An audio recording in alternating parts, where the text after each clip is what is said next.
Hai semua, jom kita belajar sains. Hari ini kita akan belajar berkenaan dengan sumber tenaga boleh dibaharui dan sumber tenaga yang tidak boleh dibaharui. Sebelum itu, mari kita lihat objektif pembelajaran. Pada hari ini, diharap murid boleh menjelaskan dengan contoh sumber tenaga boleh dibaharui dan tenaga tidak boleh dibaharui. Menjana idea kepentingan penggunaan sumber tenaga secara berhemah. Sebelum itu, mari kita ingat kembali, apakah yang dimaksudkan dengan tenaga? Tenaga ialah keupayaan untuk melakukan kerja. Tenaga dapat diperoleh daripada pelbagai sumber. Semua tenaga ya. Setiap adik-adik masih ingat apa yang dimaksud dengan sumber tenaga? Sumber tenaga adalah bahan asas yang diperlukan untuk menghasilkan tenaga.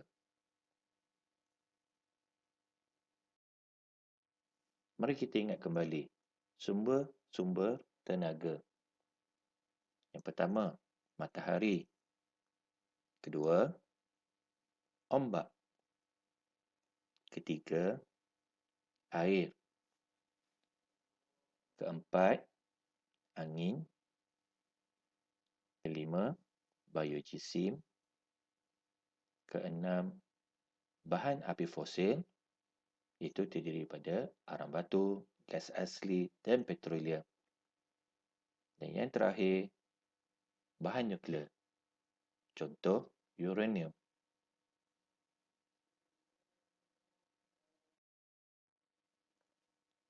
Tahukah adik-adik, sumber tenaga boleh dikelaskan kepada sumber tenaga boleh dibaharui dan sumber tenaga tidak boleh dibaharui. Mari kita perhatikan carta di bawah. Sumber tenaga. Sumber tenaga boleh dibaharui merupakan sumber tenaga yang boleh dijana secara berterusan, di mana sumber tenaga ini sentiasa ada. Manakala sumber tidak boleh dibaharui merupakan sumber tenaga yang terhad dan tidak boleh dijana semula, di mana sumber tenaga ini perlu digunakan secara berhemat.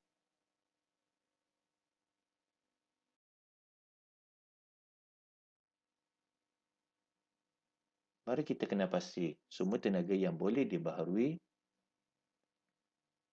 Sumber tenaga yang boleh dibaharui adalah merupakan sumber tenaga yang boleh dijana secara berterusan.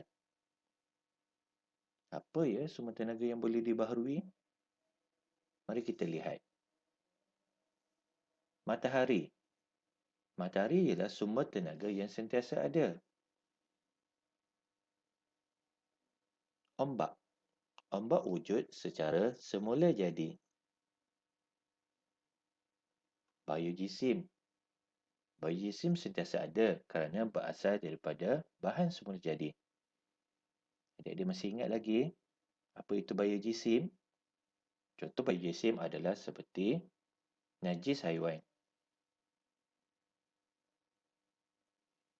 Air. Air sentiasa ada di persekitaran. Angin. Angin tidak terhad dan sentiasa ada. Jadi, ini semua merupakan sumber tenaga yang boleh dibaharui, di mana sumber tenaga ini boleh dijana secara berterusan dan ianya percuma.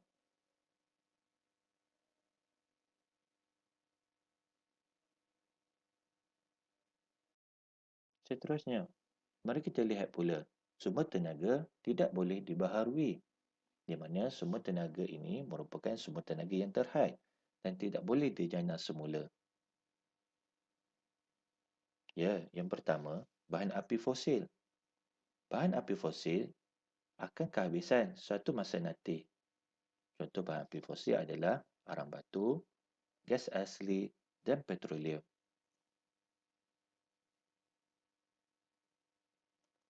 Seterusnya, bahan nuklear. Bahan nuklear seperti uranium adalah sangat terhad.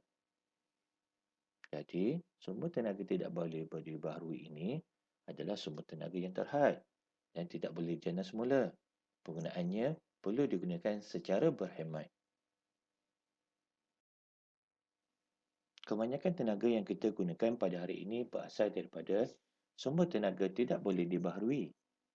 Untuk memastikan kita punya sumber tenaga yang mencukupi pada masa akan datang, kita perlulah berhemat menggunakan tenaga. Apakah maksud berhemat ya? Ya, berhemat bermaksud berjimat-cemat.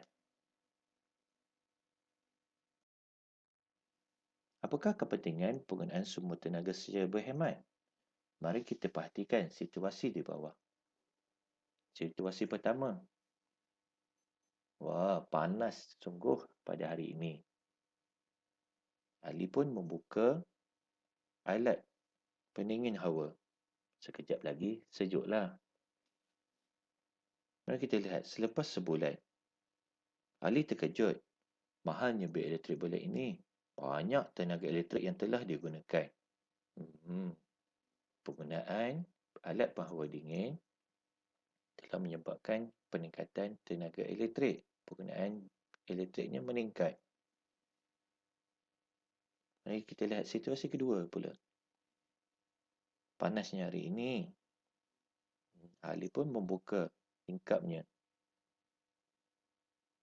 dan membenarkan udara angin daripada luar masuk menyejukkan kawasan rumahnya. Selepas sebulan, Ali mendapati murahnya bil elektrik bulan ini. Tenaga elektrik yang digunakan pun sedikit.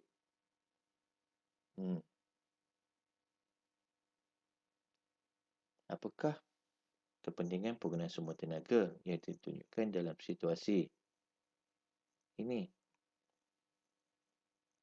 Ya.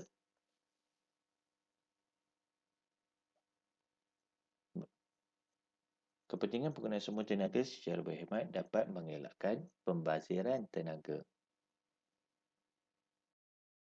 Mari kita lihat situasi seterusnya. Situasi pertama. Banyaknya asap. Sesak nafas saya. Sekiranya dilihat di sini, peningkatan penggunaan kereta yang banyak menyebabkan pencemaran. Situasi kedua pula. Menggunakan basikal, berjalan kaki, menggunakan pengangkutan awam dapat mengurangkan pencemaran. Apakah kepentingan amalan berhemat kepada alam sekitar ya? Ya. Kepentingan amalan berhemat kepada alam sekitar, ia dapat mengurangkan pencemaran alam sekitar. Jadi dapatlah diruskan di sini bahawa kepentingan penggunaan sumber tenaga secara berhemat adalah untuk mengelakkan pembaziran tenaga dan untuk mengurangkan pencemaran alam sekitar. Mari kita ingat kembali.